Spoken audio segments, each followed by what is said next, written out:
There was a man who conquered nations. One by one, he expanded his empire, armies marching across borders, flags planted in foreign soil, territories claimed in his name. Each victory was supposed to be the one that brought lasting satisfaction. After the first conquest, there was euphoria, celebration, recognition, the thrill of achievement. For a few weeks, he felt complete.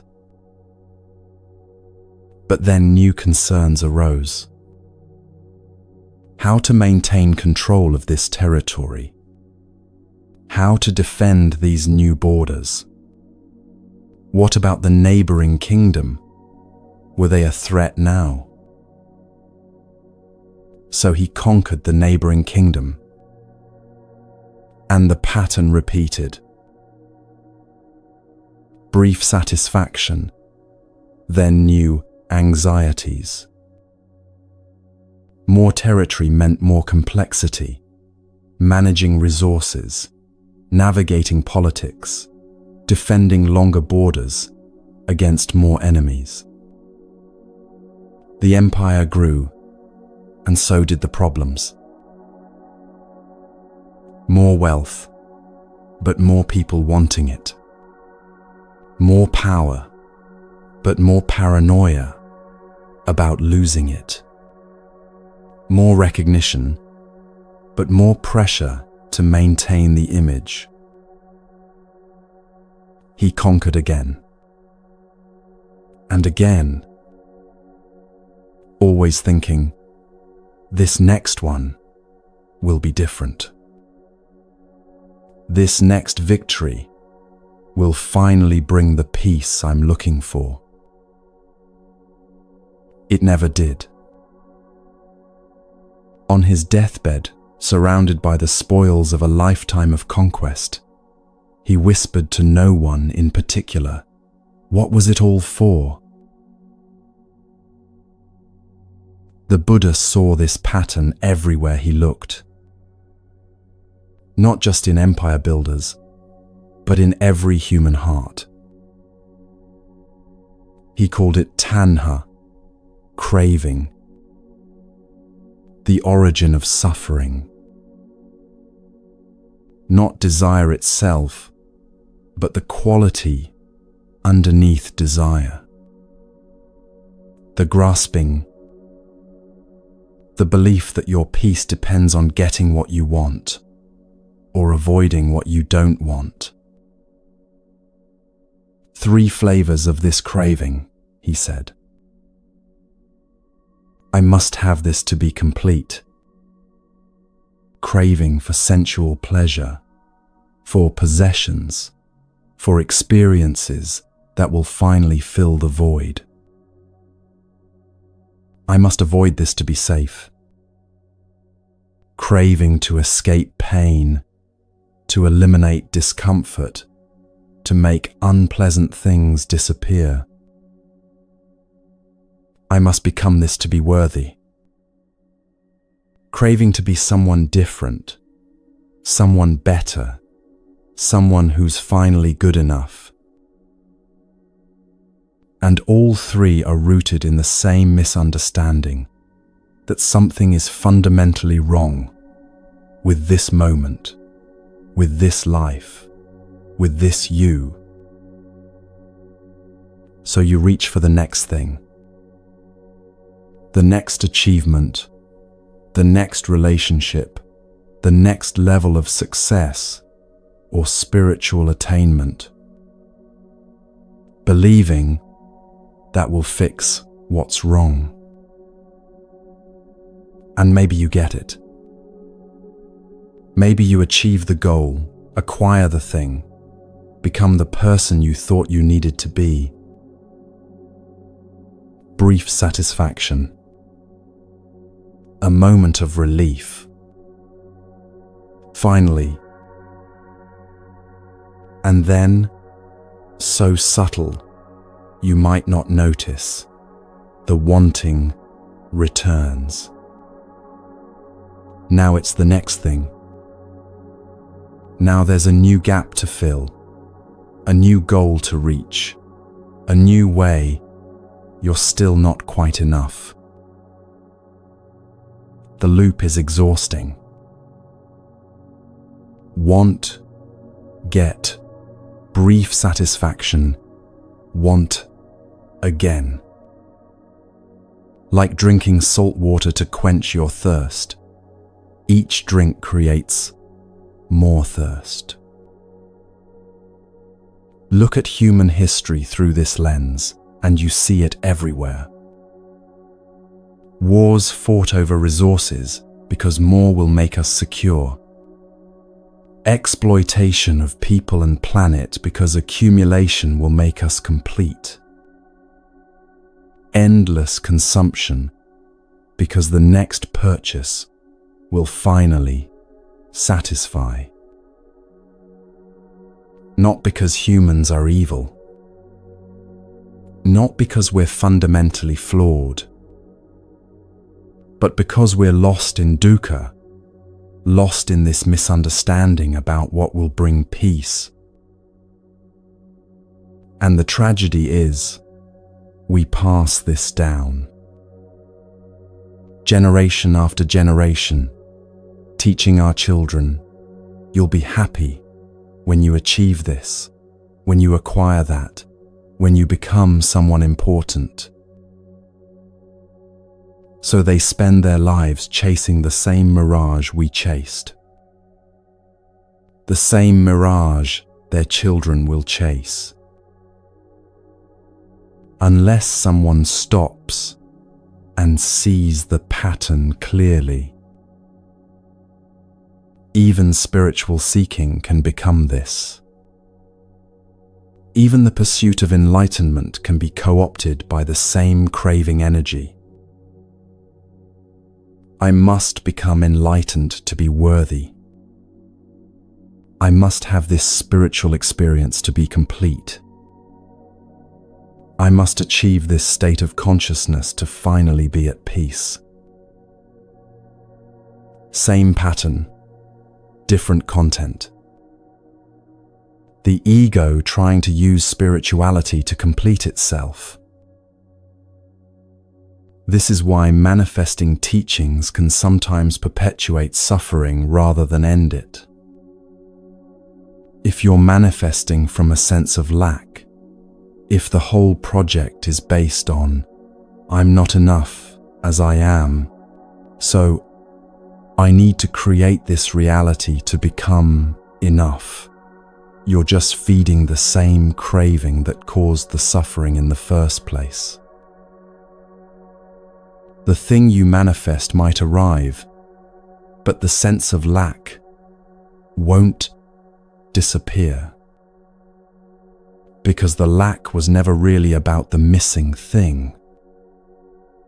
It was about not understanding your fundamental completeness. There's a line from a poem that captures something true here. The best lack all conviction, while the worst are full of passionate intensity. Those who've sensed something deeper, who've glimpsed that peace doesn't come from achievement, they hesitate. They're not sure anymore that blind striving is the answer. They've lost conviction in the old game.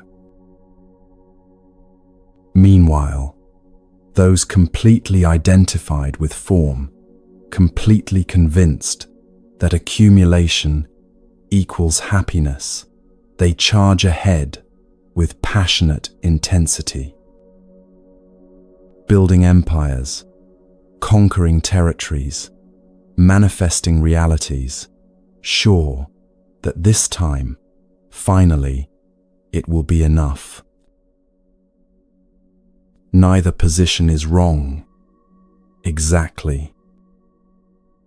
Both are part of the human journey. But there's a third possibility the poem doesn't mention. a way of engaging that's neither hesitant nor frantically intense.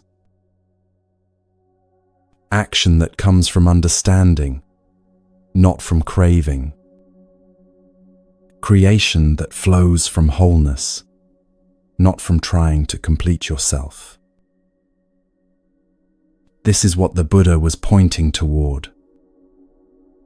Not the end of action, but the transformation of why and how we act. The Buddha said, "One who seeks happiness by hurting others, entangled with enmity, will never be free." But we can extend that. One who seeks happiness by endlessly acquiring, endlessly achieving, endlessly becoming, entangled with craving, will never be free either. Not because acquiring or achieving or becoming are wrong, but because freedom doesn't come from any of that. It never has. So where does it come from? What if peace didn't require achieving anything? What if it was already here, and what's needed isn't more striving, but a different kind of seeing? That's what the path explores. Not how to get somewhere else, but how to wake up to where you already are. The Buddha was very practical about this. He didn't say, "Just understand that craving causes suffering and you'll be free." He knew understanding alone isn't enough. You need a foundation, training, a way of living that supports the understanding rather than undermines it.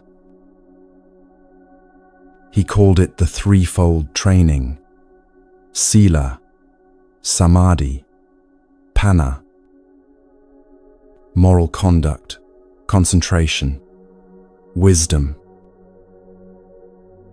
Not three separate things, but three aspects of the same path, each supporting the others, like legs of a stool. First, sila, moral conduct. This isn't commandments from on high, not rules you follow because someone said so, but principles that naturally reduce suffering when you live by them. The 5 basic precepts are simple: not killing, reverence for life. When you stop harming living beings, something shifts in you. Fear decreases because you're not creating enemies. Guilt decreases because you're not carrying the weight of harm done. Aggression decreases because you're not feeding the pattern of violence. Not stealing, contentment with what is. When you stop taking what isn't freely given, you stop living in a state of lack. You begin to see, I have enough. This moment is enough. Not misusing sexuality, integrity in intimacy. When you bring honesty and care to sexual energy instead of using it to manipulate or escape, relationships become possible spaces of genuine connection instead of transaction. Not lying, inner alignment. When you stop speaking falsehood, you stop fragmenting yourself You don't have to track different versions of reality for different people. You can be whole, not clouding the mind with intoxicants. Clarity. When you stop regularly escaping through substances, you have to face what's actually here.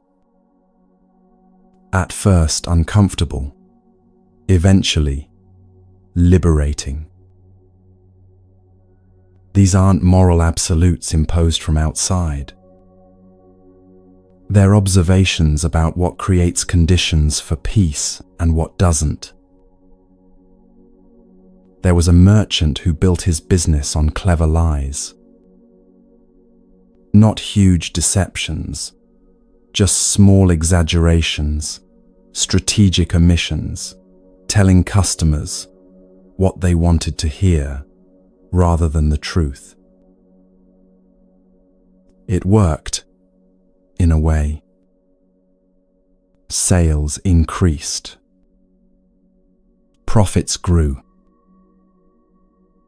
But he noticed something. He couldn't fully relax around anyone. Always tracking who he'd told what, adjusting his story based on who was listening, maintaining different versions of events for different audiences.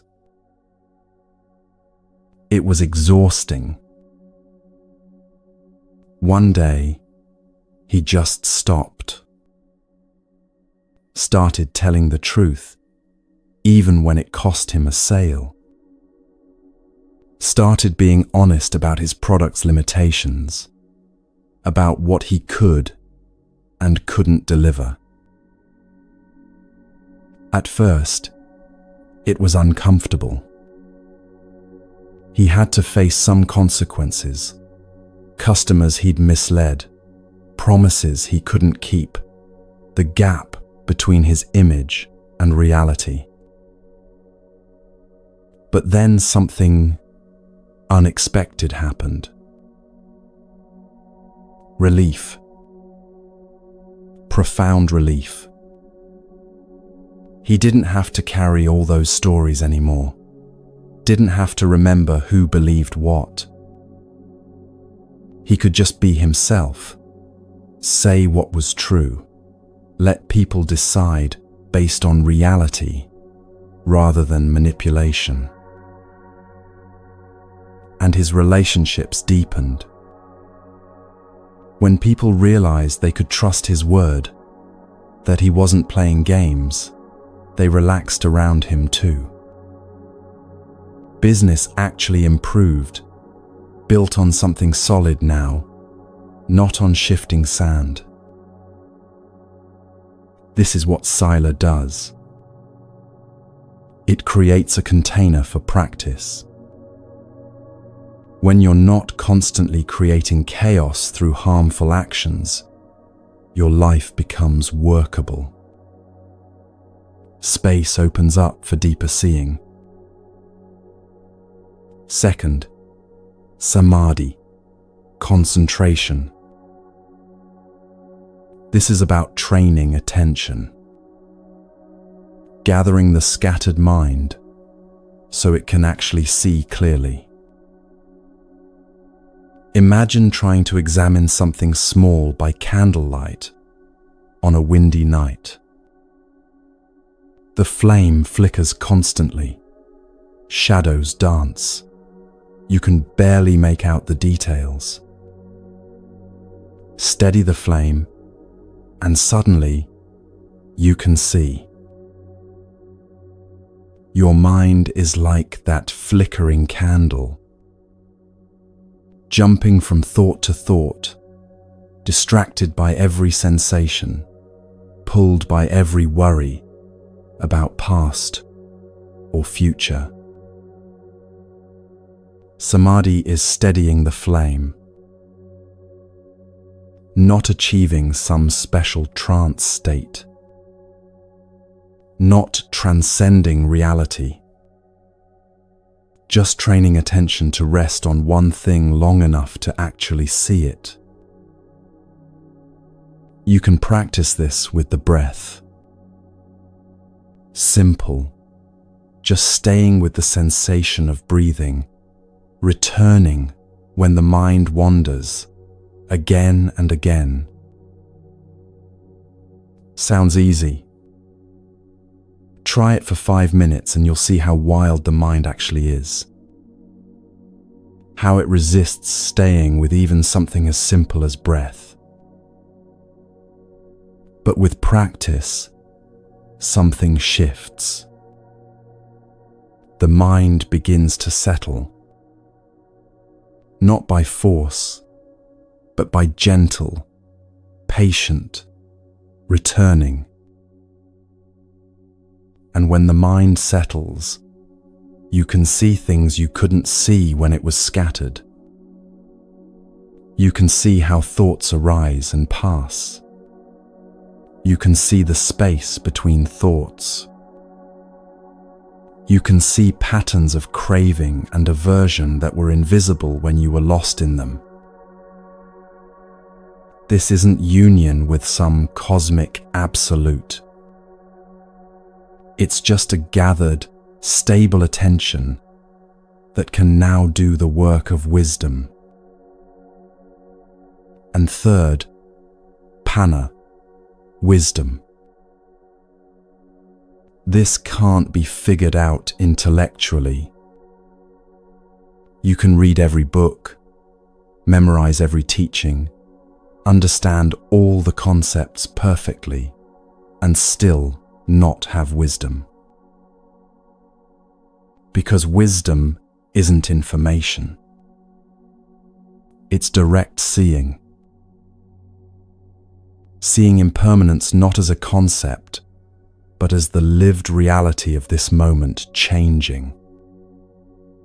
Seeing suffering not as a theory, but as what actually happens when you grasp at what can't be held.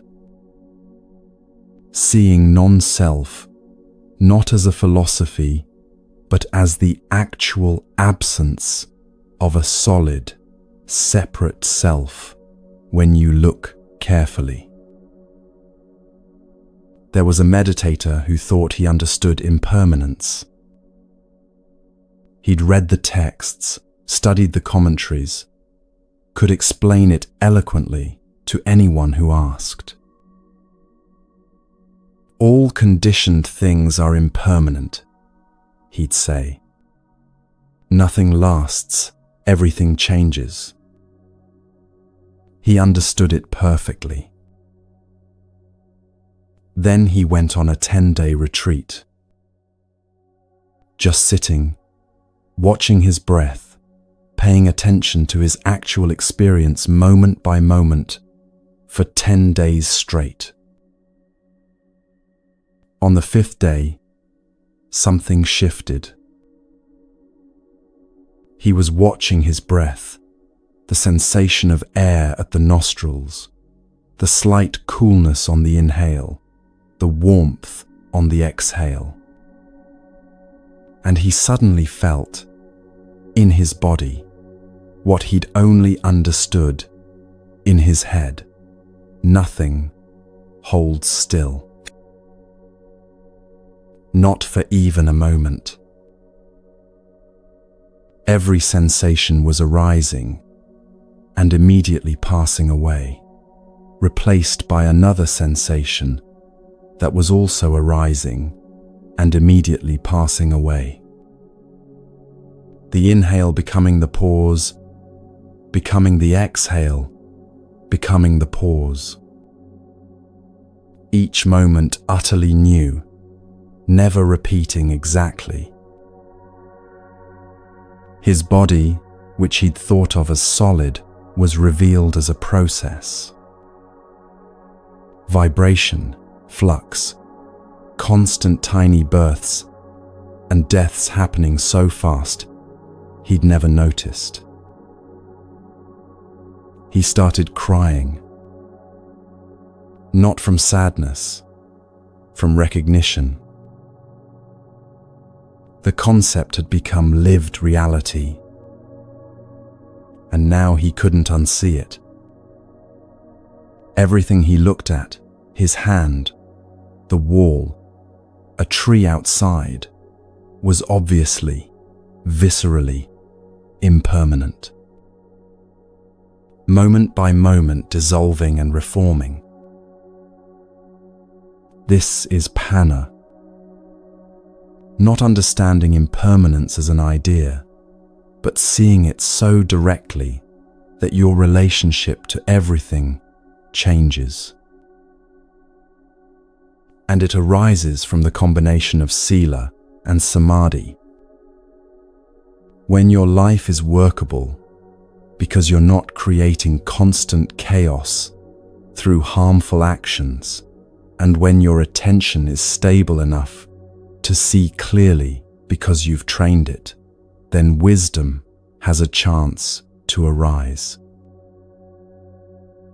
You can't skip straight to wisdom. Or rather, you can try, but it's like building a house without a foundation. You might have glimpses, brief moments of seeing clearly, but they won't stick because the ground isn't prepared. The Buddha knew this. He said, "Wisdom is purified by moral conduct. Moral conduct is purified by wisdom." They support each other. As you see more clearly, you naturally live more harmlessly. As you live more harmlessly, conditions arise for seeing even more clearly. And the middle piece, concentration, is what makes the seeing possible in the first place. This is gradual training, not instant enlightenment, not a sudden leap to some permanent state of awakening. Just patient, gentle cultivation of these three aspects: moral conduct, concentration, wisdom. Day by day, moment by moment. The Buddha trained for years before his awakening. And after his awakening, he still lived by these same three trainings until his death. Because the peace doesn't come from arriving somewhere. It comes from walking the path itself. Each moment you're living with integrity, your heart is at peace. Each moment your attention is present, you're free from the suffering of distraction. Each moment you're seeing clearly, you're not caught in delusion. That's the peace.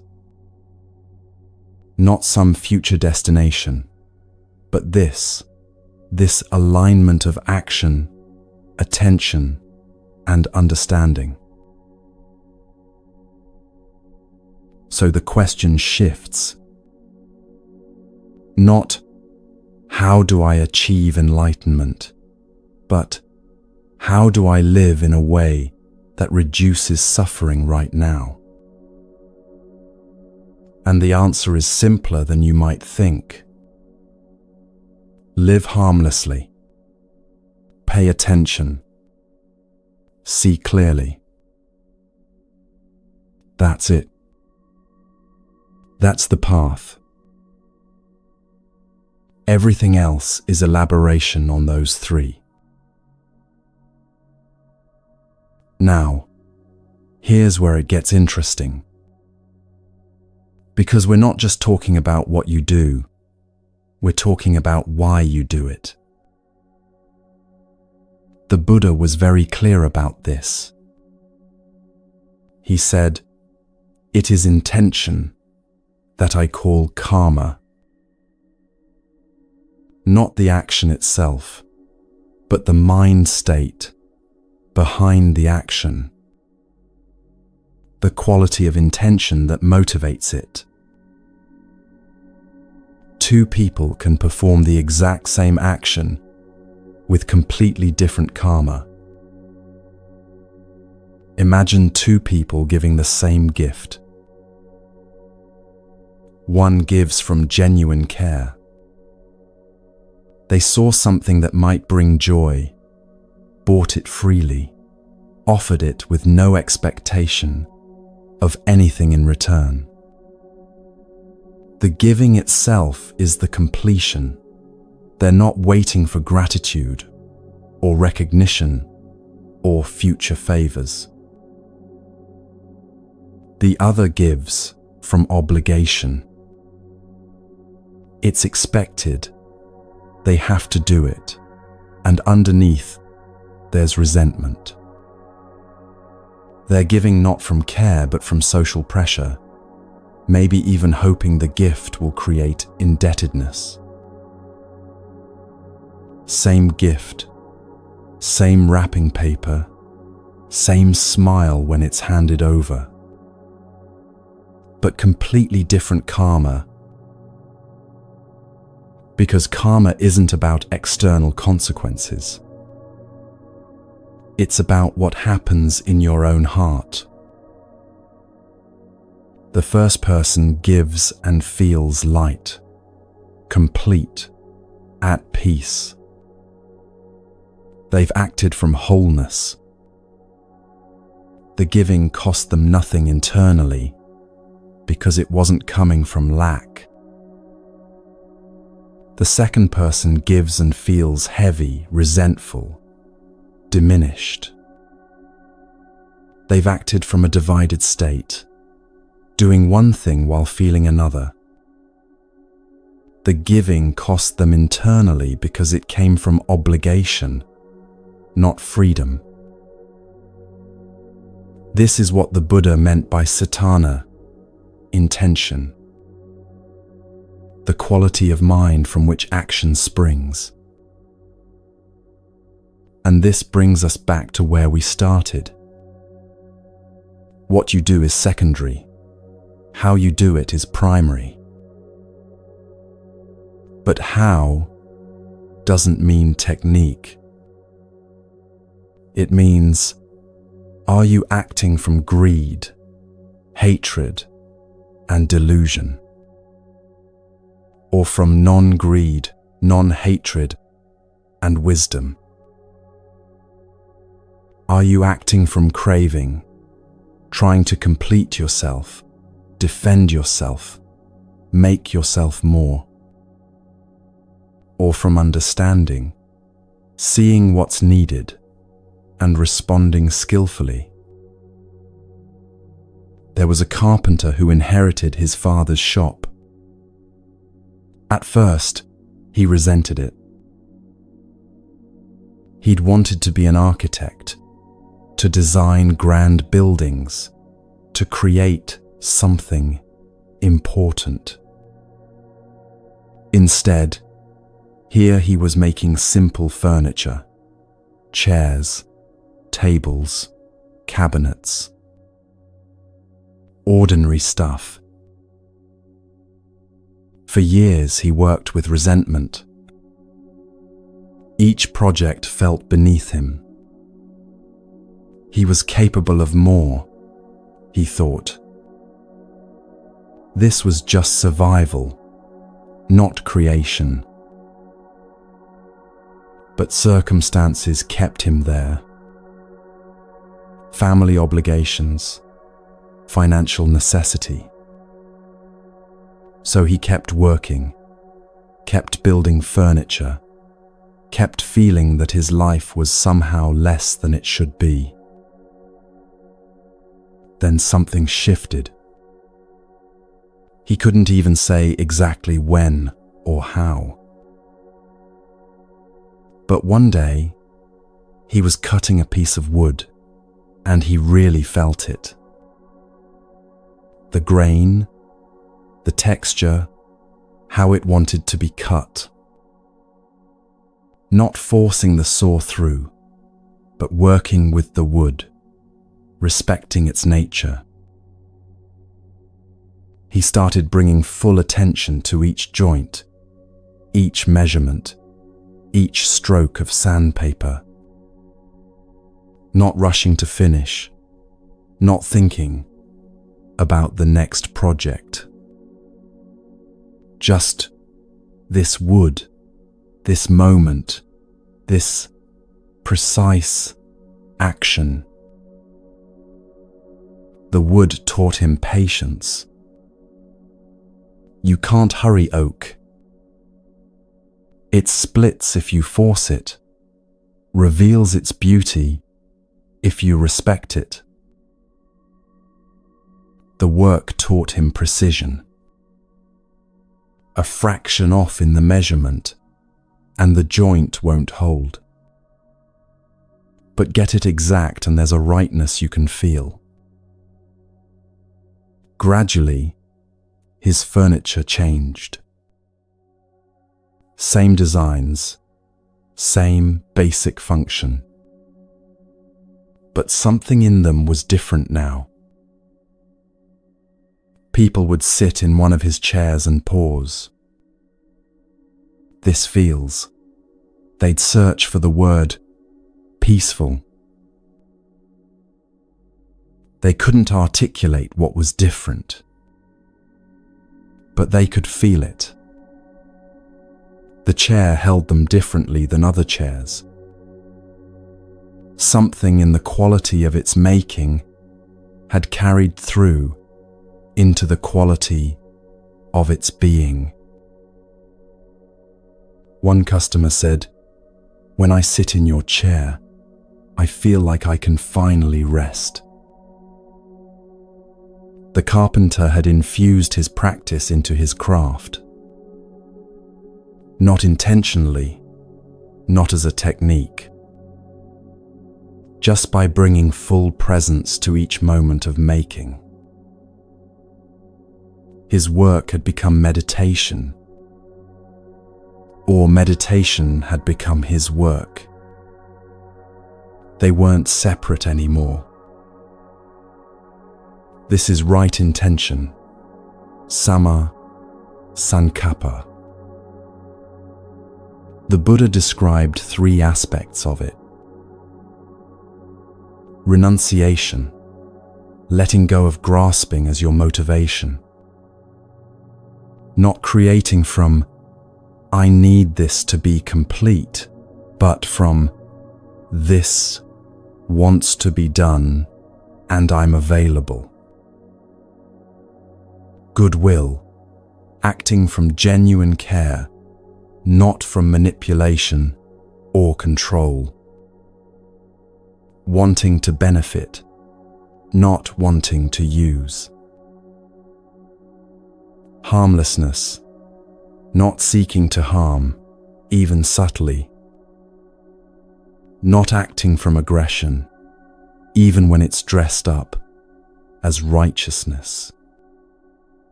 When intention is purified, when it's coming from renunciation, goodwill, harmlessness, then right action naturally follows.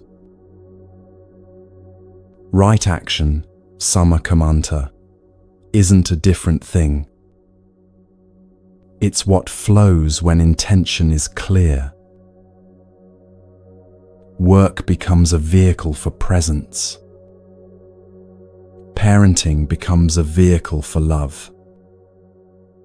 Art becomes a vehicle for truth.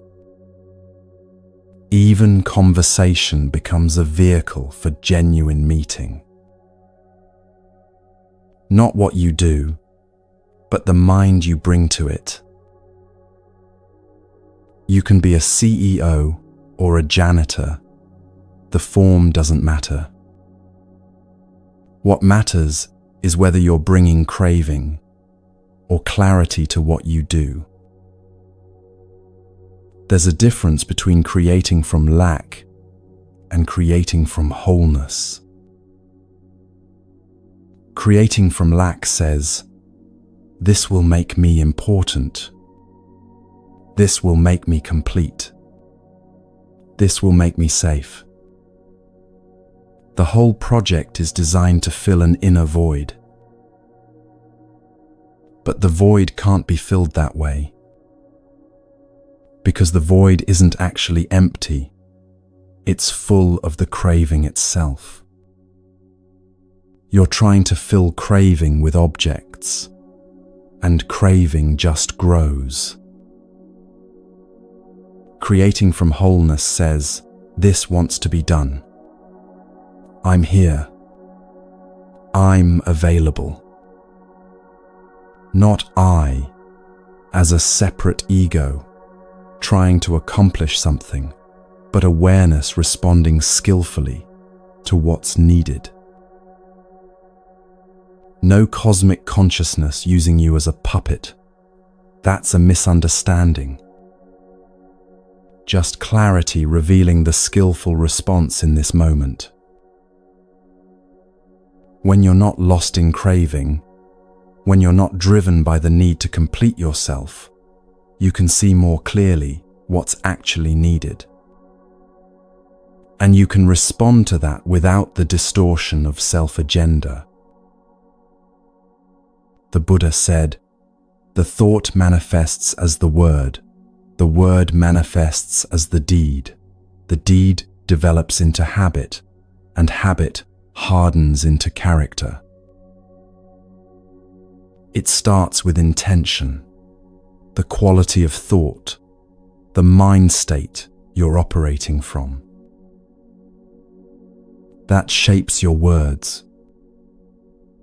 Words coming from craving sound different than words coming from care, even if they say the same thing. You can hear the difference, feel the difference.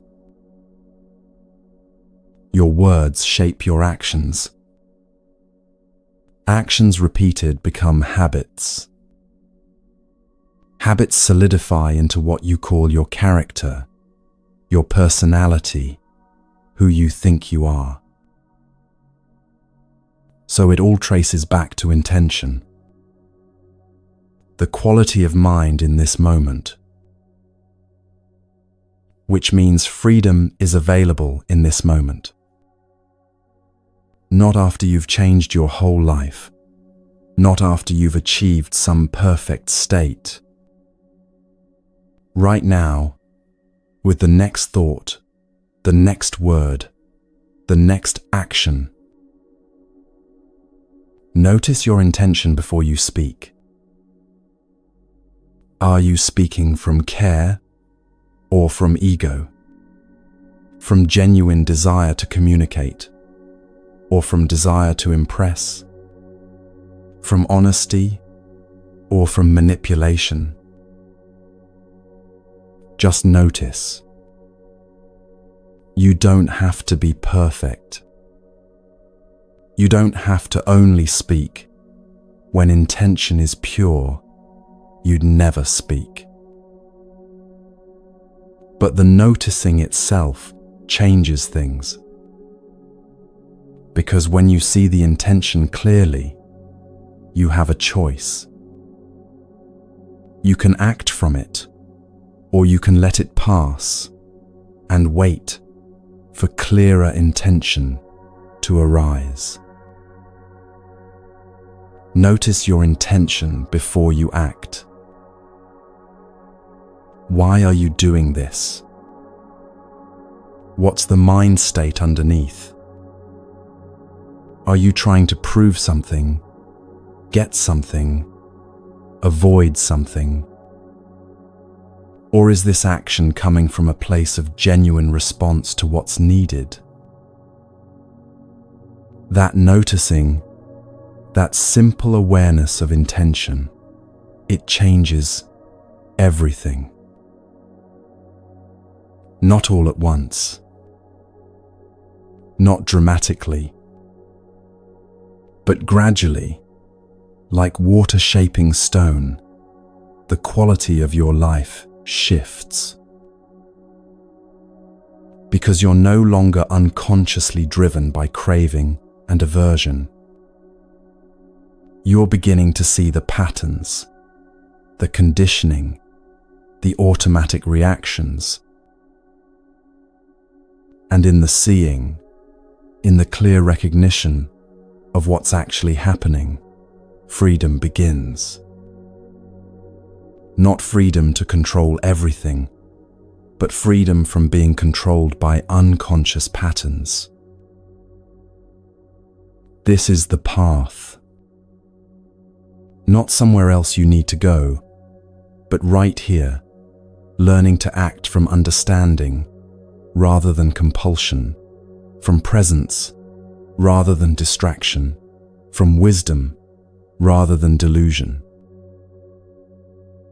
Moment by moment, breath by breath, one intention at a time. The empire builder on his deathbed asked, what was it all for? If he'd understood this earlier, he might have conquered nations anyway. Or he might have tended a garden. The external form doesn't matter as much as we think. But the internal quality, that matters infinitely. Because peace isn't found in what you achieve. It's found in how you meet this moment. In the quality of intention you bring to this breath, this action, this choice, right now. And that's available to you, whether you're building empires or washing dishes, whether you're creating art or balancing accounts, whether your life looks important or ordinary from the outside. The question isn't what you do. The question is, can you do it from wholeness? Can you bring presence to it? Can you act from understanding rather than from the desperate need to complete yourself? If you can, even for one moment, even imperfectly, you've touched the path. And that one moment makes the next moment possible. And gradually, step by patient step, the path reveals itself as you walk it. Not because you're becoming someone different, but because you're finally showing up as you actually are, aware, present, responsive to this moment, without the weight of craving, distorting everything you do. This is what was always possible. This is what's possible right now.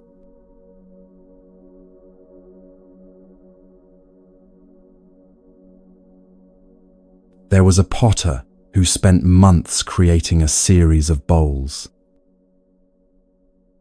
Each one shaped carefully, glazed with precision, infused with her full attention.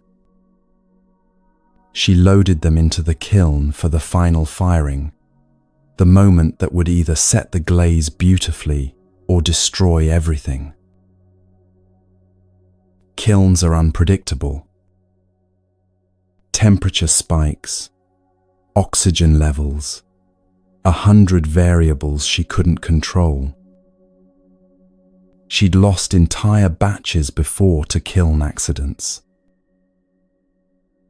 Her assistant kept checking, anxious. What if they crack? What if the glaze runs? All that work. The potter stayed calm. We'll see what emerges.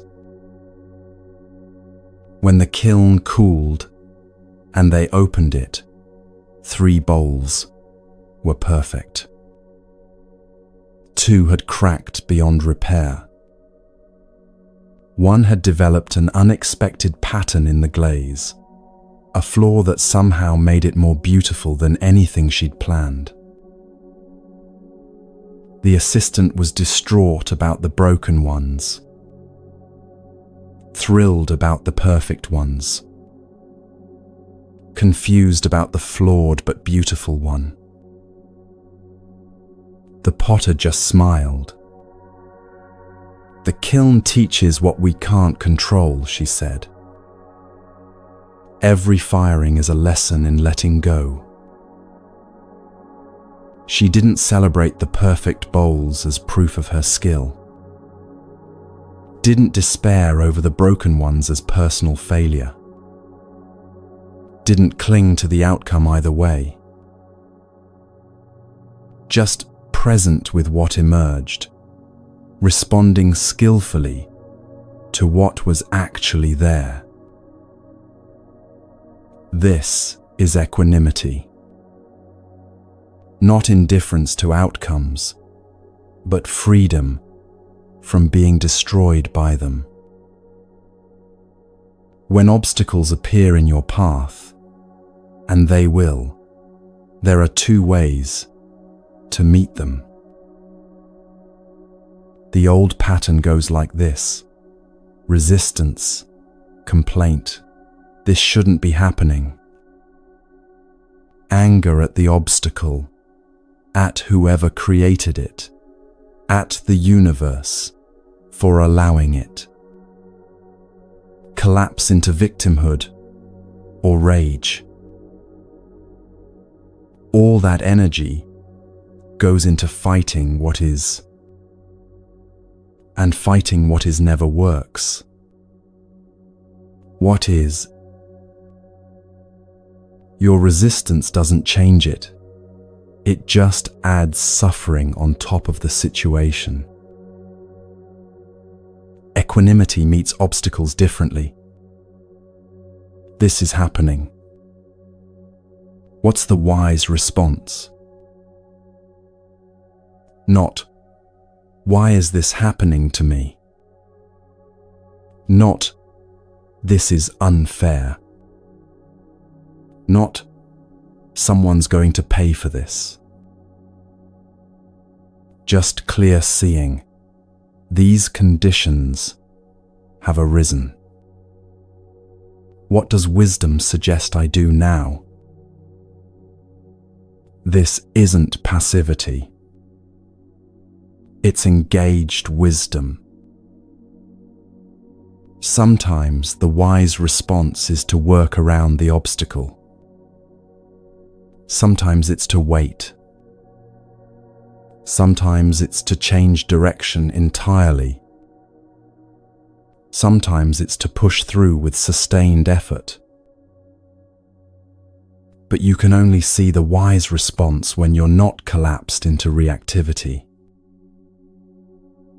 The Buddha described 4 aspects of right effort: sama, vayama, and they apply beautifully to meeting obstacles.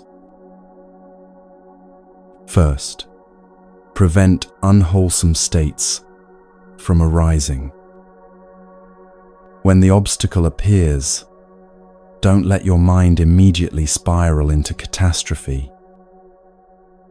Don't tell yourself disaster stories about what this means.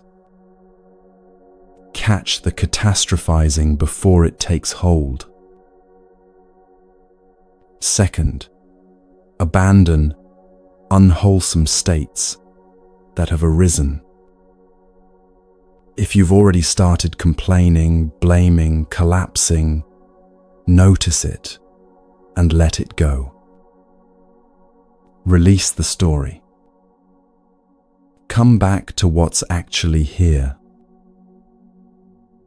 Third, arouse wholesome states. Invite curiosity instead of complaint.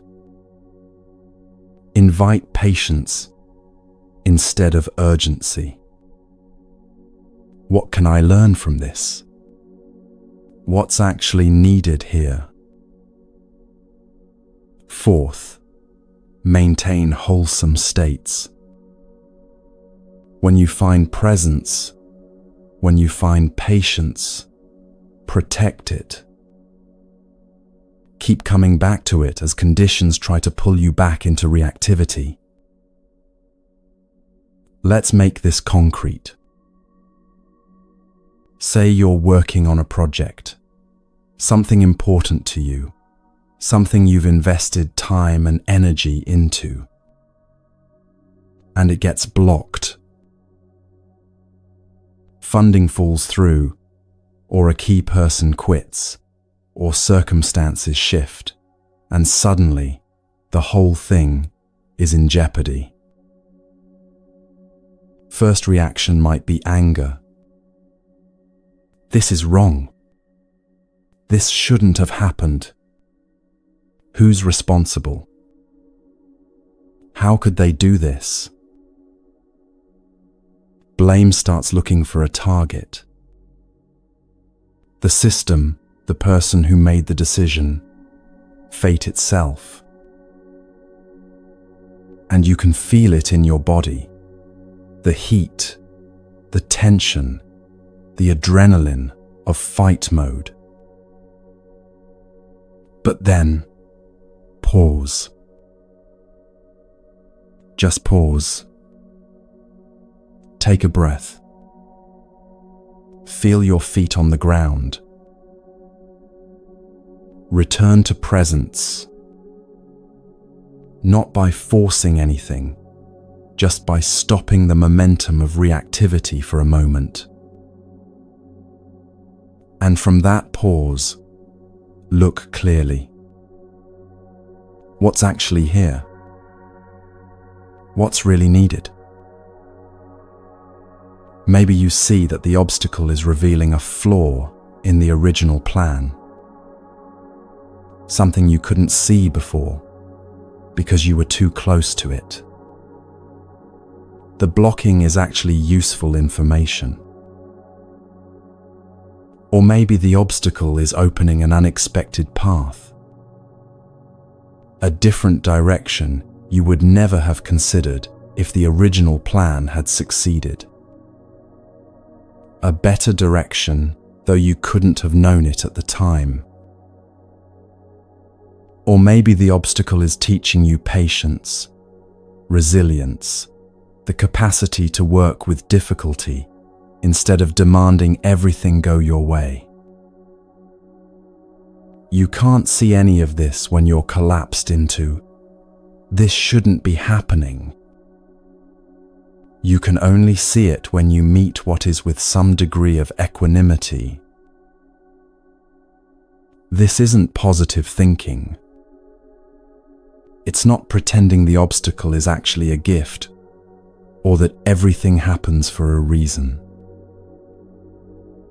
It's conditionality thinking. Because of this, that arose.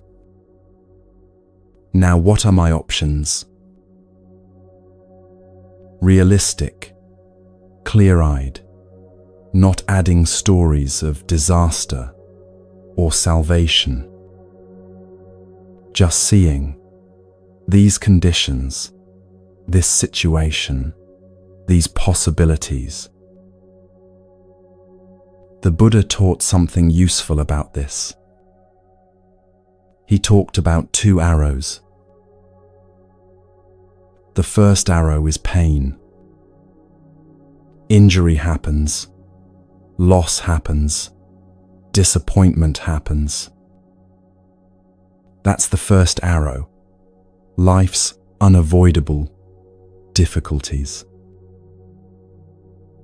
The second arrow is our resistance to the pain. This is unfair suffering. The why me suffering. The whole story we build about how this shouldn't be happening and what it means about us and our lives. The first arrow hurts. No way around that. Reality includes pain, loss, things not going the way we hoped. But the second arrow, that one's optional. We shoot ourselves with it through resistance, through refusing to accept what's already happened through demanding reality to be different than it is. Equanimity isn't avoiding the first arrow. It's not shooting yourself with the second one. Next time something goes wrong, and it will, because that's the nature of conditioned existence, try this. Pause. Breathe. Feel the ground under you. And ask yourself, can I meet this without adding my story about how it shouldn't be? Can I be with the actual pain, the actual difficulty, without the extra layer of this is unfair, or I'm being punished, or everything always goes wrong for me? Just this is what's happening.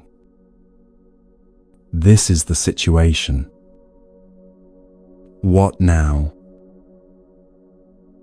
The power isn't in forcing outcomes. You can't control whether horses run away or return, whether your project succeeds or gets blocked, whether life unfolds the way you hoped. The power is in not being destroyed by what happens. In meeting each moment, the wanted and the unwanted, the pleasant and the painful, the victories and the defeats, with a steady mind that doesn't collapse into reactivity. This is what equanimity offers. Not a life without difficulties. That's impossible. But a heart that can hold difficulties without breaking. Now, here's the thing about equanimity. It shows you very clearly when you've lost it. Aversion is the signal.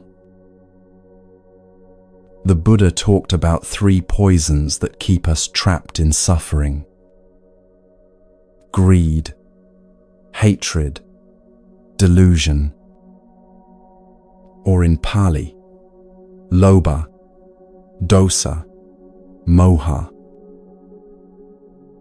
Dosa, aversion, hatred, includes everything from mild irritation to full rage. All the flavors of this should not be. And when aversion arises, it's not your enemy. It's your teacher, showing you where you've forgotten something important. There's a story about a meditation teacher who got stuck in traffic. He was running late for a talk he was giving on patience. He felt anger rising. These incompetent drivers. Why can't people merge properly? Don't they know some of us have important places to be? And then he caught himself and laughed. Here he was, on his way to teach about patience, completely impatient. On his way to teach about presence, completely lost in angry thoughts. He noticed the anger wasn't helping. It wasn't making the traffic move faster. It wasn't solving anything. It was just creating suffering, tension in his body, harsh thoughts in his mind, disconnection from this actual moment. He arrived late, started his talk by saying, "I just learned something about patience in traffic." Let me tell you what anger teaches when you're willing to listen to it. The anger had been a bell of mindfulness, a signal that he'd drifted from presence into reactivity. This is how aversion functions when you understand it. Not as a problem to eliminate, but as information. I am never upset for the reason I think. This line comes from a different teaching tradition, but it translates beautifully into Buddhist understanding. The surface reason you're upset: he disrespected me. She broke her promise. They're so frustrating. The Wi-Fi is too slow. The weather is wrong. But the deeper cause? You've forgotten something. You've forgotten anatta, that there's no solid, separate self being disrespected. You've forgotten anicca, that everything changes, including promises and circumstances. You've lost mindfulness. You're not present with what is. You're arguing with reality in your head. When you're connected to wisdom, small things don't shatter your peace. The Wi-Fi is slow.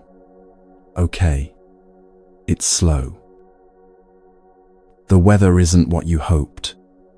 Okay, it isn't. Someone speaks harshly. Okay, harsh speech is happening. None of it needs to become a crisis. None of it needs to trigger the whole cascade of aversion and suffering. But when you've drifted from presence, even tiny things become major. The smallest frustration feels like an assault. Everything is evidence that life is against you, that you can't catch a break, that nothing ever works out. So upset becomes a bell, a signal. You've drifted. Come back. Not a sign you've failed. Not evidence you're not spiritual enough, or evolved enough, or practicing correctly. Just a simple notification.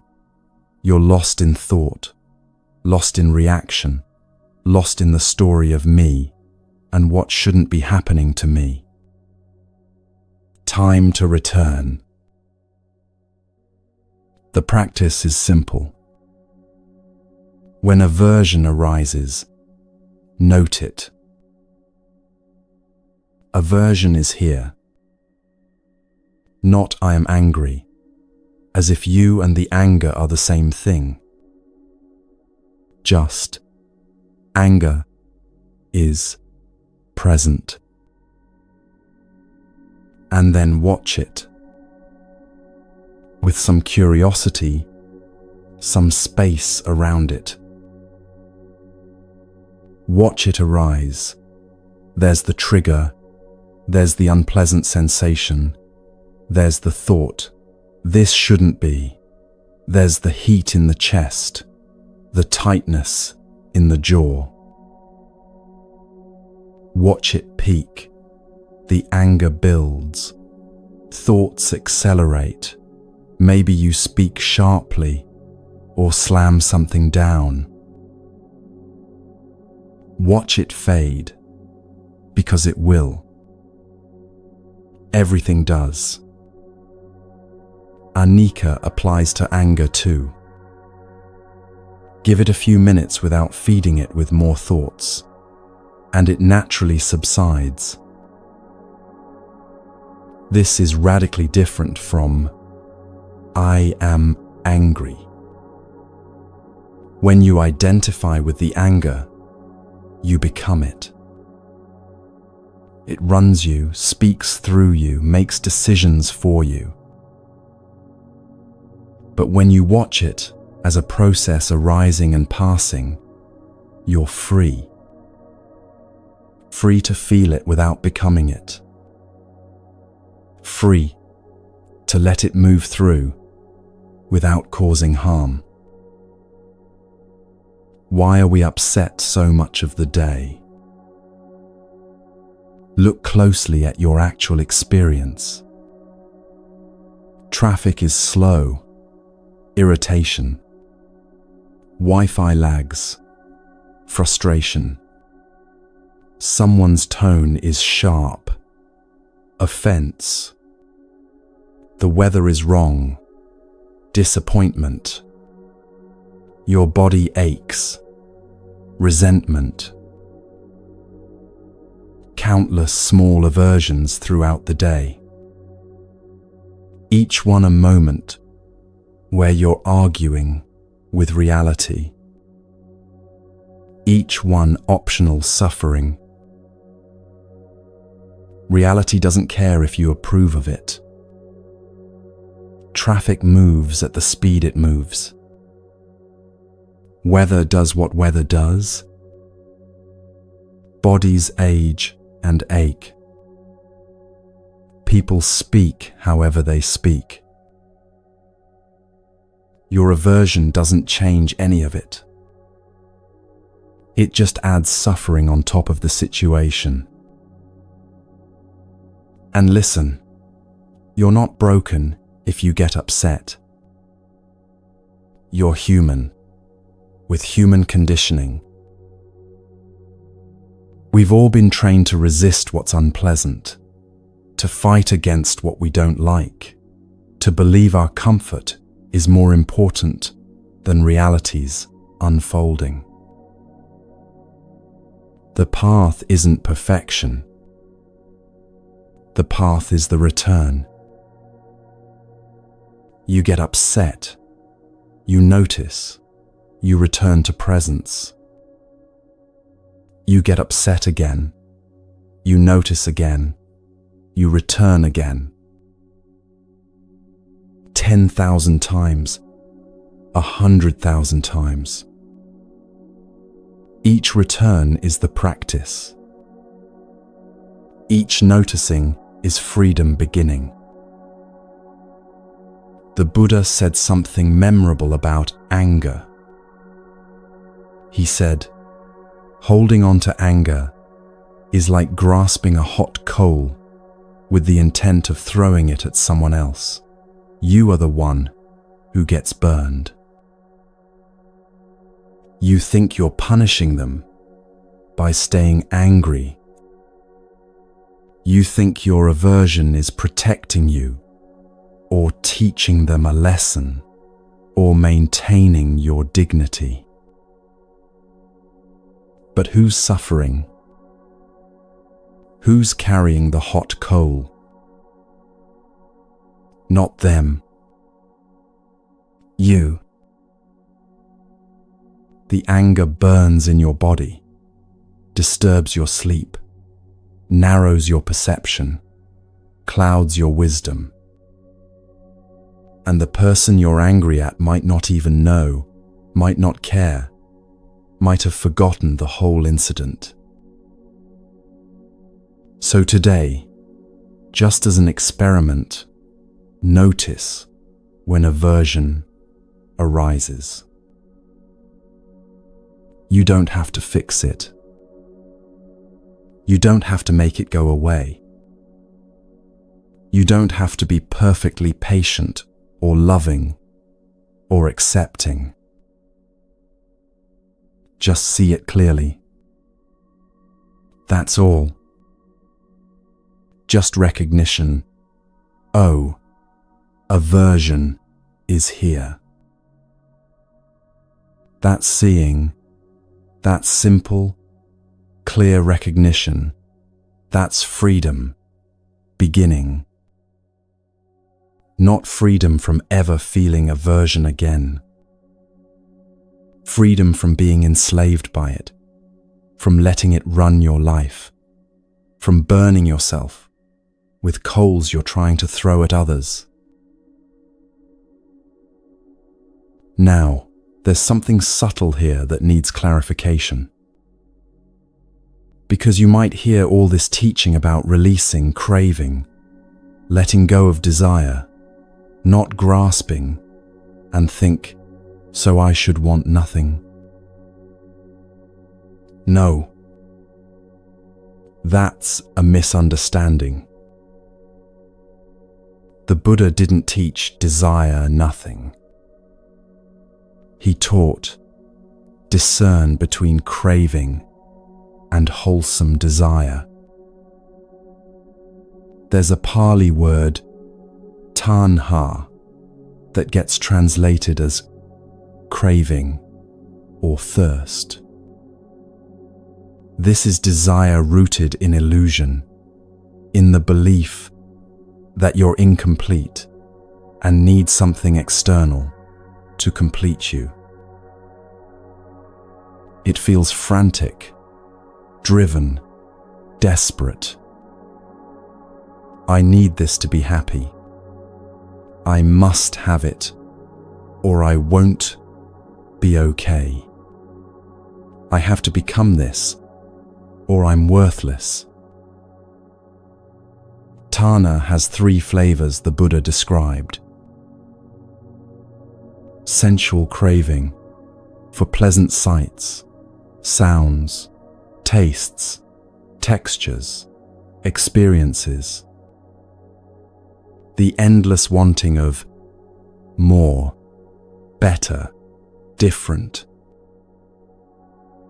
Craving for existence, the desire to become something, to be someone important, to secure your identity, to make yourself permanent. Craving for non-existence, the desire to escape, to not be, to annihilate discomfort, to make unpleasant things disappear. All 3 share this quality, desperation. All 3 are rooted in the belief that you're fundamentally lacking something. But there's another word, chanda, wholesome desire. The desire to practice. The desire to understand. The desire to reduce suffering in yourself and others. The desire to live with integrity, to act skillfully, to see clearly. This doesn't feel frantic. It feels calm, clear, aligned. The Buddha himself had this kind of desire. Desire to awaken, desire to teach, desire to help beings find freedom from suffering. Without that wholesome desire, he would have stayed under the tree, never shared the teaching. So the question isn't whether you desire. Desire arises naturally. The question is, what kind of desire is this? Let's make it concrete again. 2 people want financial security. Person A says, I must be rich, or I'm worthless. Money is the only thing that matters. I'll do anything to get it. Betray people, cut corners, compromise my integrity, whatever it takes. That's tanha, craving rooted in the belief that money will complete him, that his worth depends on his wealth. Person B says, I'd like financial stability so I have time and energy for practice. So I can be generous without constant stress. So I'm not consumed by worry and can be present with my life. That's chanda, wholesome desire that supports practice and reduces suffering. Same surface want, financial security, completely different mind states underneath. Remember the shopping mall we talked about earlier? You're walking through, seeing beautiful objects in windows. Tanha looks at the coat and says, I need that. It will make me attractive, confident, complete. Everyone will see I've made it. I won't be okay until I have it. The wanting is tight, urgent, compelling. If you don't get the coat, there's genuine distress. Chanda, or maybe just simple appreciation, looks at the coat and says, that's lovely. Beautiful design. Nice craftsmanship. And then keeps walking. No grasping, no sense that you need it. No story about what it would mean about you. Just seeing beauty, appreciating it, letting it be. Can you feel the difference? One is compulsive, driven by underlying dukkha, trying to escape the sense of incompleteness. The other is intentional, clear about motivation, not driven by lack. And here's what's beautiful. You can enjoy form without clinging to it. This is the freedom the Buddha pointed to. There was a monk who loved art. He'd visit museums, spend hours looking at paintings, marveling at the beauty humans could create. He owned nothing, had no desire to possess any of it, wasn't attached to whether he'd ever see these paintings again. But he enjoyed them fully. More fully maybe than people who owned art, because he wasn't worried about protecting it, or maintaining it, or whether it would increase in value. He could just see, just appreciate, just be present with beauty without needing to own it. This is possible. You can engage with life, enjoy pleasures, appreciate beauty, want things, all without the suffering of craving. The difference is in the quality of the wanting. Advertising knows this, by the way. The entire industry is built on triggering tanha. Every ad is essentially saying, you're not enough without this product. Buy it, and you'll be complete, attractive, successful, happy. When you're rooted in wisdom, ads lose their power. You see them clearly.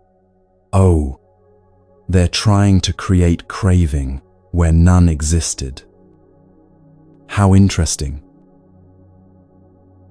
You're not fooled into thinking a car will make you free, or a watch will make you significant, or a soft drink will make you joyful. You see through the game. And from that seeing, you're free to choose. Do I actually need this? Or am I being manipulated into wanting it? This is the Buddha's middle way applied to desire. Not ascetic self-denial, torturing yourself, rejecting all pleasure, living in grim renunciation. That's just another form of suffering. Not indulgent consumption, endlessly acquiring, always wanting more, believing happiness comes from accumulation.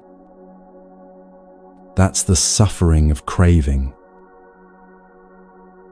But a wise relationship with form, gratitude without grasping, enjoyment without clinging, appreciation without the desperate need to possess. You can eat a delicious meal and truly savor it without needing to eat that meal every day for the rest of your life. You can enjoy a beautiful sunset without needing to capture it, post it, prove you saw it. You can love someone deeply without needing to own them, control them, make them permanent. This is what freedom looks like. Not freedom from life, but freedom within life. So here's an invitation for you. Notice the flavor of your wanting.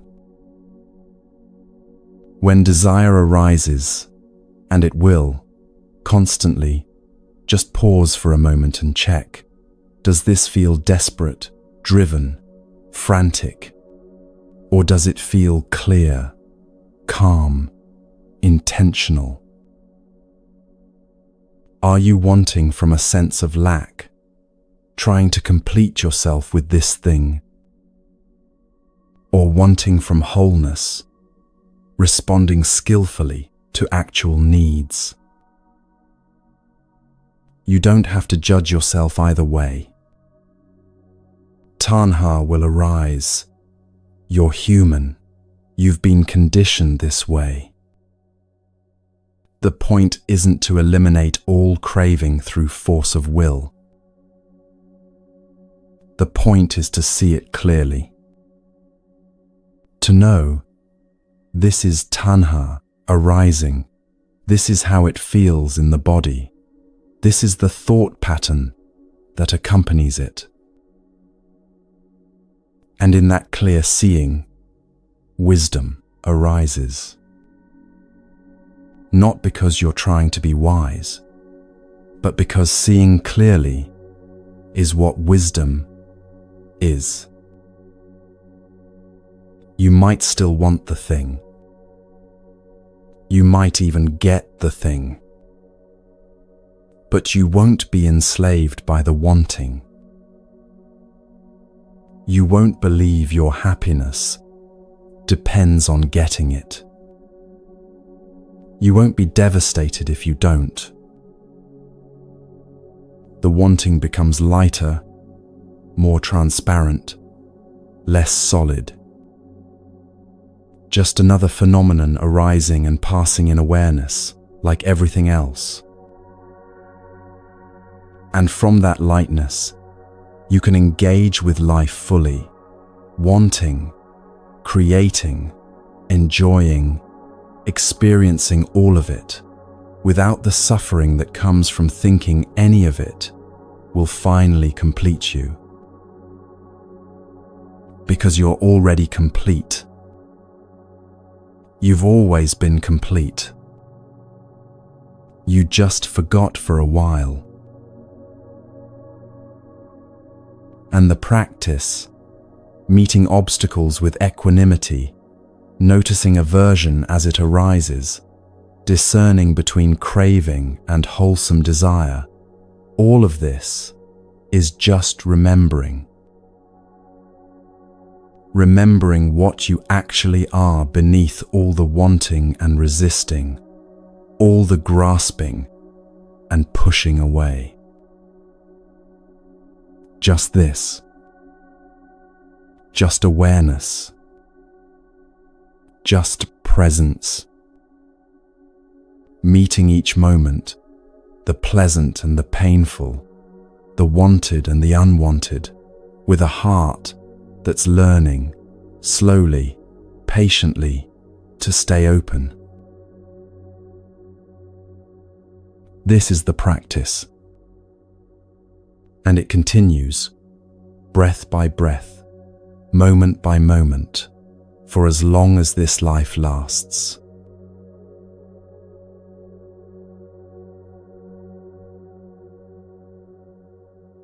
There was a grandmother who spent her days tending a small garden. Nothing grand, nothing that would make the news. Just a patch of earth behind her house where she grew vegetables and flowers.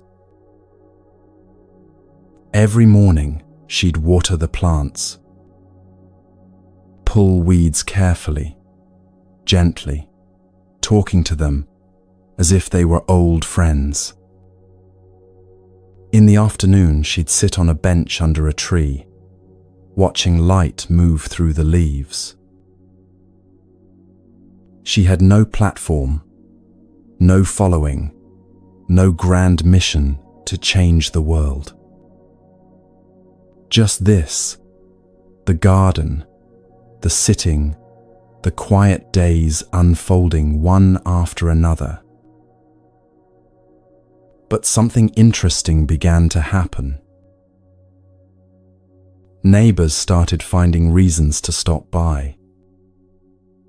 Just checking in, they'd say. Or wondering if you need anything from the store. And they'd end up staying, sitting with her under the tree, not talking much, just being there. One neighbor said, "I don't know what it is about this place. When I'm here, everything that was so urgent suddenly doesn't feel so urgent anymore." Another said, "You have this way of listening that makes me feel like I'm not alone." The grandmother never tried to teach them anything, never spoke about practice or wisdom or how to live. She just tended her garden and sat under her tree, at peace with what is. And somehow, that peace was contagious. This is what happens when someone cultivates sila, moral conduct, and lives from it. The environment around them shifts. Not mystically, not magically, but practically, tangibly. When you're not creating chaos through harmful actions, when you're not spreading reactivity and complaint, when you're genuinely at peace, that affects everyone you encounter. The Buddha talked about 4 qualities that radiate naturally from practice. He called them the Brahma Viharas, the divine abodes. Metta, loving kindness. Not a feeling you force, but genuine goodwill that arises when you see clearly. When you understand that everyone is struggling with their own confusion, their own suffering, goodwill becomes natural. Karuna, compassion.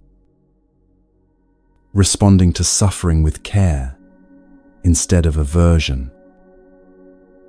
When you're not so caught in your own reactivity, you have space to meet others' pain without being overwhelmed by it. mudita, sympathetic joy, delight in others' happiness, others' success. When you're not comparing constantly, not measuring yourself against everyone else, you can genuinely celebrate when good things happen to others. Upekkha, equanimity, that balanced, wise presence that doesn't get shaken by every change. Not indifference, but a steadiness that comes from seeing clearly how things arise and pass. These aren't practices you do separately from life. They're the natural fragrance of a heart that's being purified through practice. Like flowers don't try to smell good, it's just their nature. When these qualities are cultivated, they radiate. And they affect others. Your calm literally reduces others' anxiety. Not through words, not through trying to calm them, but through nervous system to nervous system communication. When you're regulated, peaceful, grounded, others feel it. Their nervous systems respond to yours.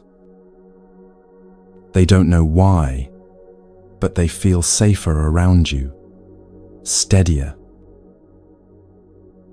Your kindness inspires others' generosity, not because you're preaching at them, but because kindness is contagious. One genuine act of care ripples out, makes the next act of care more possible. Your equanimity steadies chaotic situations. When everyone else is panicking and you're present, that presence becomes an anchor. People orient toward it without consciously realizing they're doing so. There was a nurse who worked in an emergency room. Chaos was her daily reality. Trauma, grief, life and death, decisions made in seconds. For years, she burned out repeatedly. The intensity was too much, the suffering too constant. She'd go numb just to survive the shifts.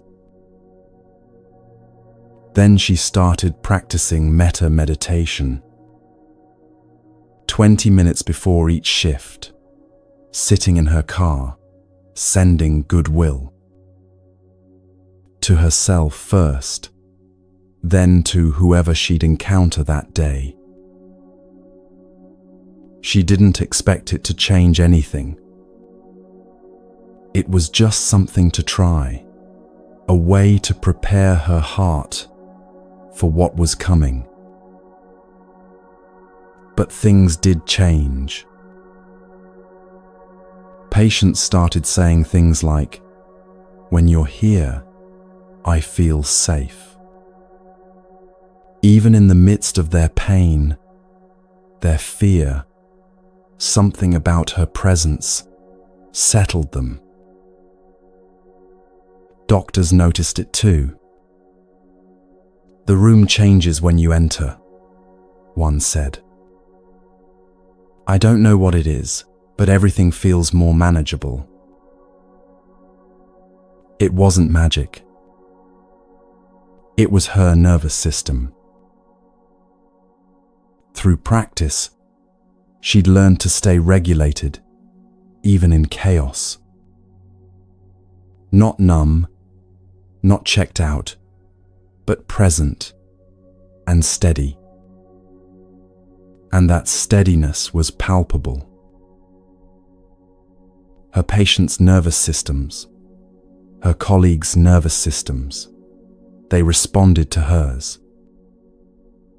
Co-regulation, scientists call it. The way one calm presence can help regulate an entire field of distress. This is the ripple effect of practice. You don't need to do anything grand to contribute. You don't need a platform or a following or a mission statement. Sometimes the deepest contribution is simply being someone who isn't adding to the collective reactivity. Being one person who doesn't spread panic when everyone else is panicking. Being one person who doesn't engage in gossip when everyone else is tearing someone down. Being one person who doesn't hatred when hatred is everywhere. Just by not participating in the unconscious patterns, you're already transforming the field. There are ancient stories, the Jataka tales, about the Buddha's past lives. In some stories, he was a prince, a teacher, a leader, doing grand things.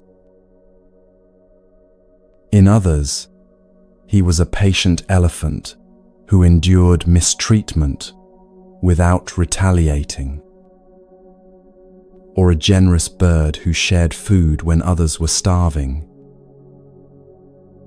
The value wasn't in the scale of the action.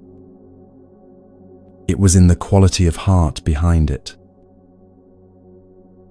The prince and the bird were both practicing the same thing, showing up with wisdom, with care, with presence, regardless of the form their life took.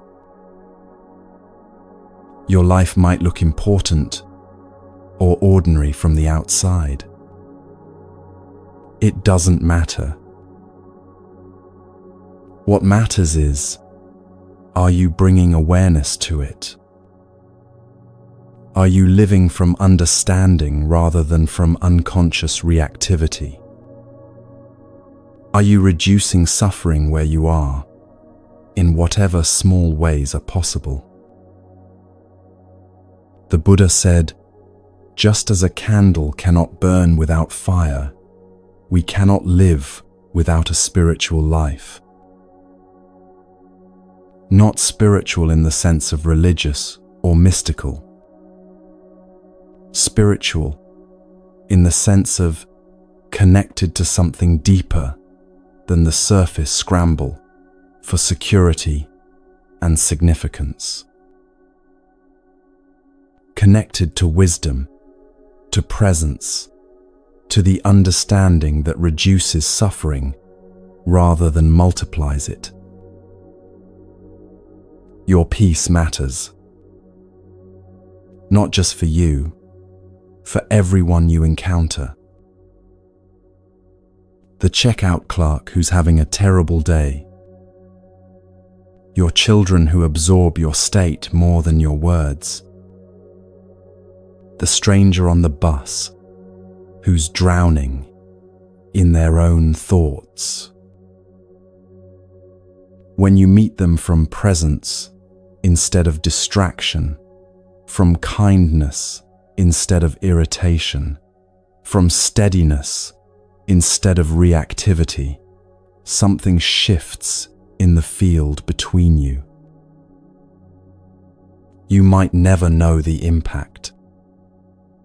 The grandmother under her tree didn't know she was giving her neighbors something they desperately needed. She was just tending her garden. But that's how it works. Real transformation is usually quiet, invisible, unmeasured. You practice not for recognition, not for spiritual points, not to become someone special. You practice because it reduces suffering. And when suffering decreases in you, It decreases around you. This is your offering, not something you have to figure out or create. Just this, your presence, your peace, your genuine care. Already enough, already complete, already transforming the world in ways you'll never fully see. Now, sometimes people practice for years and still feel lost about what they're supposed to do with their lives, what their work should be, what direction to take. And there's this pressure from society, from your own mind, to have it figured out, to have a plan, a purpose, a clear path forward. But wisdom doesn't work like that. There was a woman who left her corporate job. She'd climbed the ladder, checked all the boxes, achieved what she was supposed to achieve, and felt completely hollow. So she quit. Everyone asked, "What's next? What are you going to do?" She didn't know, and that not knowing terrified her. For 2 years, she just practiced, sitting meditation every morning, walking meditation through the park, just being present with what is, without trying to figure anything out. People thought she was wasting time. "You need a plan," they said. "You can't just sit around waiting for inspiration." But she resisted the pressure, because she knew, somewhere deeper than thought, that she couldn't think her way to clarity. She had to see her way there. And then one morning, after 2 years of this quiet practice, she woke up and simply knew. Not a voice from the heavens, not a burning bush or a sign from the universe. Just clear knowing, arising from within. I'm meant to work with dying patience. That. She'd never considered this before. Had no training in hospice care. But the knowing was unshakable. So she followed it. Got the training, started volunteering, eventually made it her work. And it was right. Not because some cosmic force was directing her, but because wisdom had ripened enough to see clearly what was needed. This is how Panna, wisdom, guides action. Not through cosmic messages or divine intervention. Through the clarity that develops when your life is aligned. When sila is established, when you're not creating constant chaos through harmful actions, your life becomes workable. Space opens up. When samadhi is developed, when your mind is stable enough to see clearly instead of constantly scattered, you can perceive things you couldn't see before. And then Panna arises, direct seeing of what's actually needed, not what ego wants, not what fear demands, but what wisdom reveals. It's not the universe using you. That's a misunderstanding that creates spiritual confusion.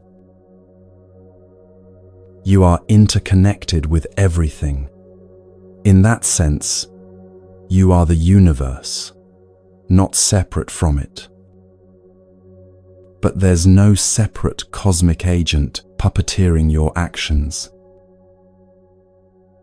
What happens is simpler. Conditions ripen, and action emerges naturally. Dependent origination, one thing leading to another, no separate doer required. Sometimes wisdom says, keep doing what you're doing, just with more presence. Not everyone is called to dramatic change. Not everyone needs to quit their job and find their true calling. Maybe you're an accountant and you'll stay an accountant. But now you bring mindfulness to the numbers. Now you treat clients with genuine care instead of just processing transactions. Now you work without the desperate need to prove yourself or accumulate more. That's enough. That's the transformation. The form of your life doesn't have to change for the quality of your life to transform completely. Sometimes wisdom says, time to shift. And when it does, you know. Clearly, without doubt. Not forced, not grasping for something different, because you're running away from what is. Just obvious. Like seeing the next step on a path that's right in front of you.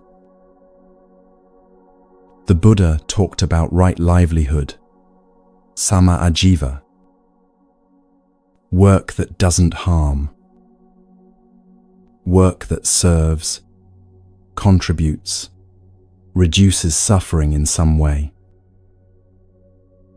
This can look like anything, can be simple or complex, prestigious or humble. A teacher shaping young minds. A janitor creating clean, safe spaces. An artist bringing beauty into the world. A nurse tending the sick. A parent raising children with awareness and care. None of these is inherently more valuable than the others. What matters is the intention behind the work, the quality of presence brought to it. The question shifts. Not, what do I want to manifest, which often comes from ego, from the need to create an impressive life that proves your worth. But what does wisdom reveal is needed, which comes from seeing clearly, from being available to respond skillfully to what's actually here. There was a businessman who built a successful financial empire. Money, recognition, power, he had it all. And felt hollow. He tried ignoring the feeling, tried filling it with more success, more acquisitions, more of everything he'd been chasing. Nothing worked. Then his mother was dying. He sat with her in the hospital, week after week, just sitting, being present with her fear, her pain, her gradual letting go. And in that space, something became clear. His gift wasn't building empires. His gift was this: being able to stay present with suffering without needing to fix it or run from it. After his mother died, he started volunteering at hospice. Eventually left the business world entirely. Spent his days sitting with dying patients, offering nothing but his presence. No impressive title, no recognition, no accumulation of wealth or status.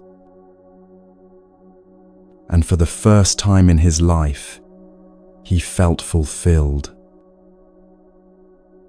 Not because he'd achieved something, but because he'd finally stopped trying to achieve his way to completion. He'd found his place, just being available, being present, being with.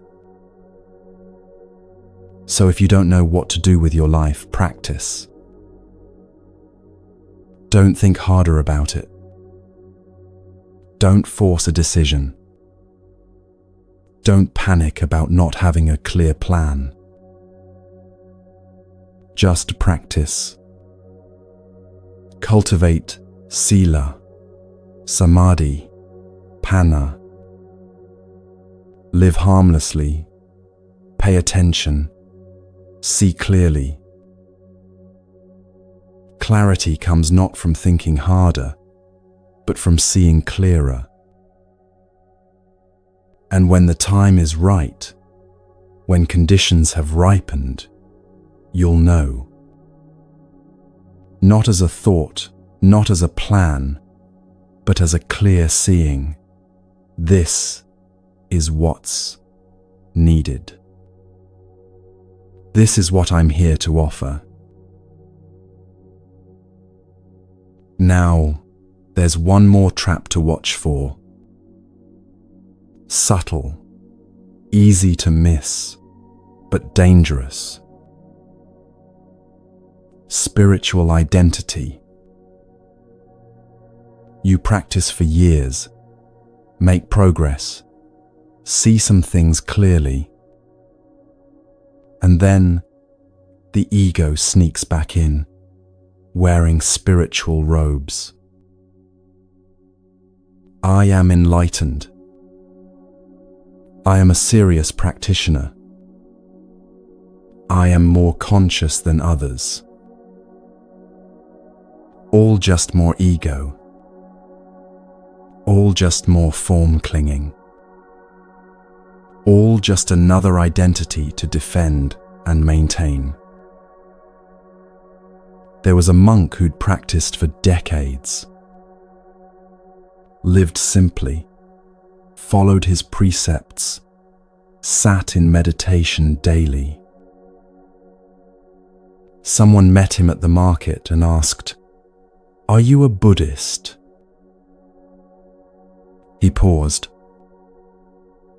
genuinely considered the question, then said, "I don't know. I just try to live without causing harm. No identity to defend. No spiritual status to maintain. No need to claim membership in any group or achievement of any level. Just this life, lived as skillfully as possible, without the weight of being somebody special. This is what it means to walk as nobody in particular. You still have functions, of course. Teacher, parent, accountant, friend. These are useful labels for navigating the conventional world. But you don't believe that's who you ultimately are. You hold these roles lightly, like costumes worn for a play. You can be a teacher when teaching is happening, but you're not a teacher in your essence. You can be a parent when parenting is needed, but you're not a parent as your fundamental identity. The freedom of this is extraordinary. No superiority. I'm spiritual. They're not. No looking down on people who don't practice, who don't get it. No inferiority. They're so advanced, I'm failing. No comparing your practice to others, feeling inadequate because you're not as far along. Just humans at various stages of waking up. All equally worthy, all equally struggling in their own way. Watch gossip, and you'll see ego inflation in action. Every time you diminish another person, your ego feels a little bigger. Did you hear what she did? Terrible. There's a pleasure in judgment, isn't there? A temporary sense of superiority. You're better than them because you wouldn't do that, wouldn't make that mistake, wouldn't be so unconscious. It's subtle, and it happens in spiritual communities as much as anywhere else. Did you see how attached he is? She's so stuck in ego. He thinks he's enlightened, but he's clearly not.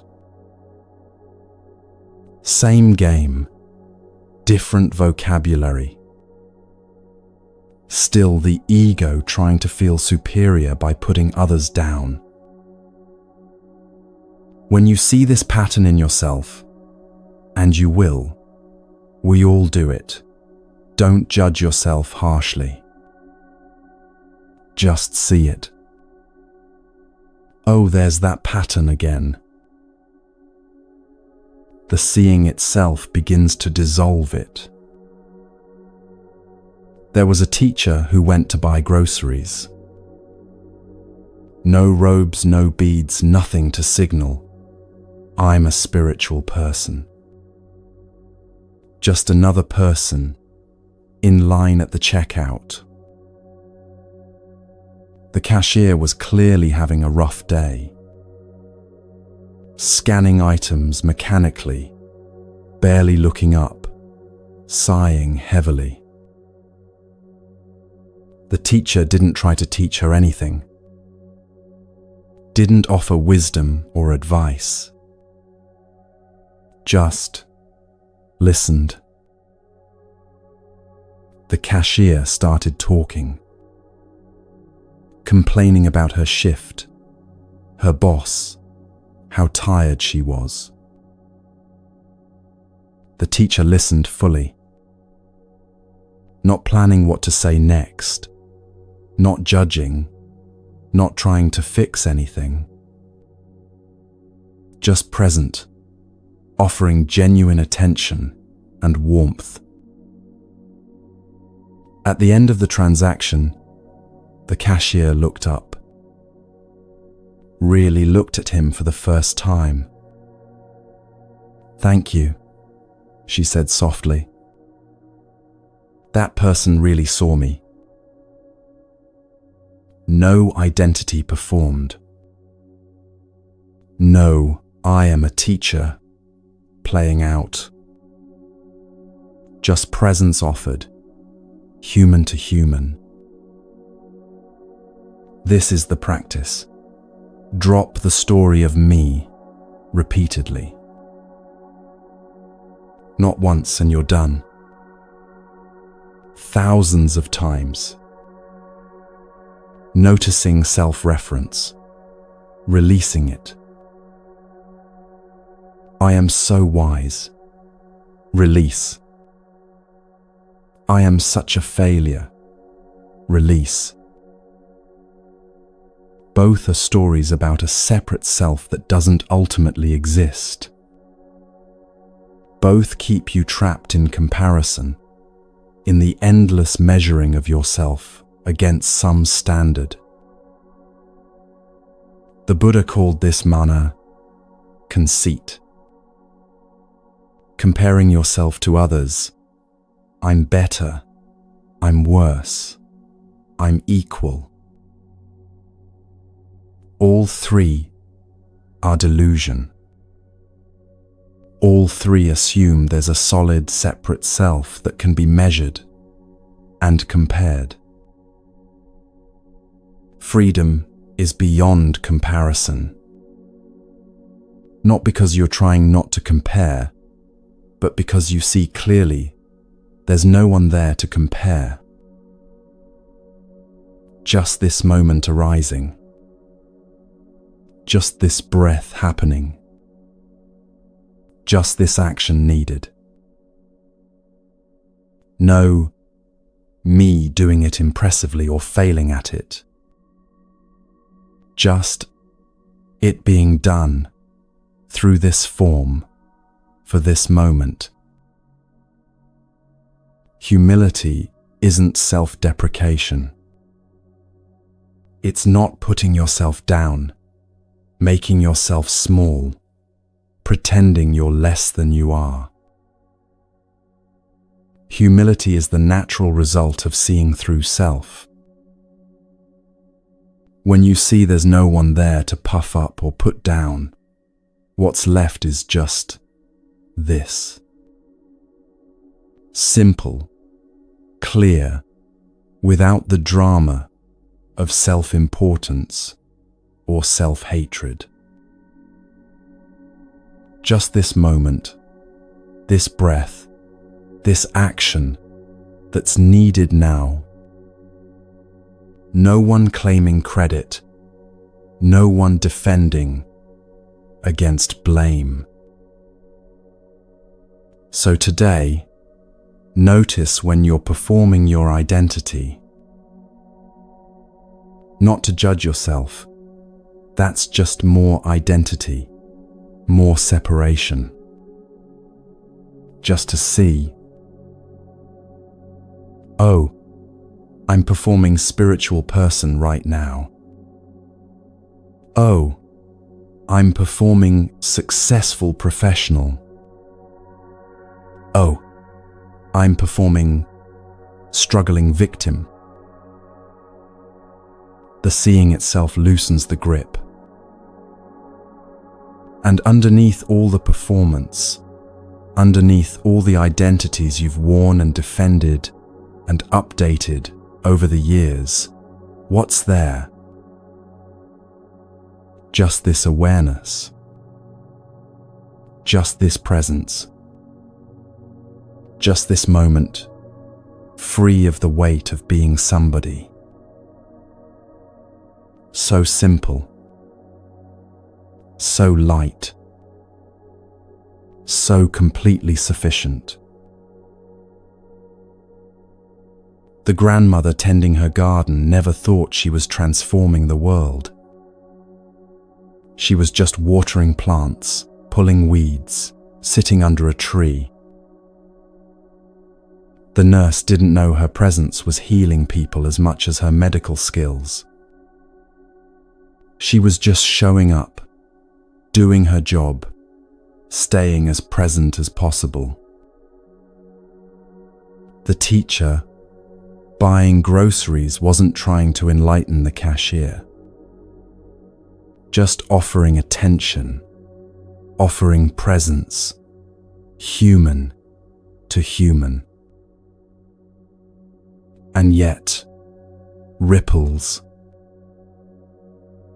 Ripples you'll never fully see, never measure, never control. But real nonetheless. Touching lives in ways you can't imagine, changing the field in directions you'll never know. This is enough. You, showing up as you are, without the burden of identity, without the need to be special or significant. Just present, just aware, just here, offering what naturally flows through a heart that's learning to stay open. That's all that's ever been asked. That's all that's ever been needed.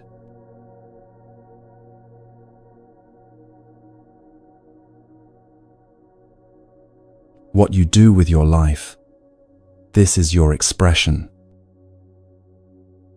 The form it takes, grand or humble, visible or hidden. But how you do it, this is your path. The quality of heart you bring to each moment. The intention behind each word, each action. This is where liberation lives. Your life, exactly as it is enough. The work you do, the people you love, the ordinary moments that fill your days, all of it becomes practice when you bring presence to it. Not everyone is called to build empires or teach thousands. Some tend gardens. Some raise children. Some simply show up with kindness in small, unmeasured ways.